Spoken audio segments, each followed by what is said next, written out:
संबंध में बहुत आशा से भरा होना बड़ा महत्वपूर्ण है।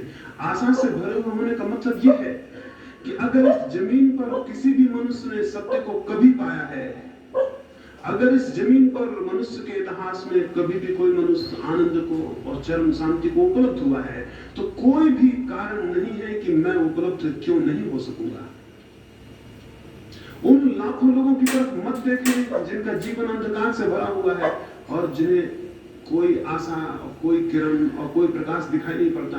उन थोड़े से लोगों को इतिहास में देखें जिन्हें सत्य उपलब्ध हुआ है। उन बीजों को मत देखें जो वृक्ष नहीं बन पाए और सड़ गए और नष्ट हो गए। उन थोड़े से बीजों को देखें जिन्हें विकास को उपलब्ध किया और जो परमात्मा तक पहुंचे। और स्मरण रखें कि उन बीजों को जो संभव हो सका वो प्रत्येक बीज को संभव है। एक मनुष्य को जो संभव हुआ है वो प्रत्येक दूसरे मनुष्य को संभव है। मैं आपको यह कहना चाहता हूं कि बीज रूप से आपकी शक्ति उतनी ही है जितनी बुद्ध की, महावीर की, कृष्ण की या क्राइस्ट की। परमात्मा के जगत में इस अर्थों में कोई अन्याय नहीं है कि वहां कम और ज्यादा संभावनाएं दी गई हों। संभावनाएं सबकी बराबर हैं, लेकिन वास्तविकताएं सबकी बराबर नहीं है, क्योंकि हम में से बहुत लोग अपनी संभावनाओं को वास्तविकता में परिणत करने का प्रयास ही कभी नहीं करते।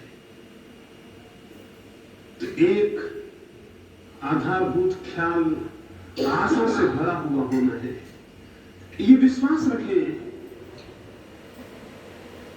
कि अगर कभी भी किसी को शांति उपलब्ध हुई है, आनंद उपलब्ध हुआ है, तो मुझे भी उपलब्ध हो सकेगा।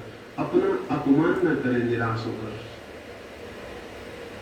निराशा स्वयं का सबसे बड़ा अपमान है।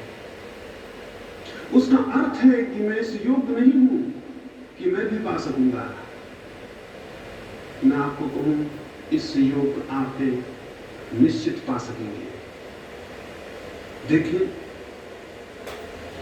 निराशा में भी जीवन भर चलकर देखा है, आशा में इन 3 दिन चल के देखे। इतनी आशा से भर के चले कि होगी घटना, जरूर घटना घटेगी। क्यों?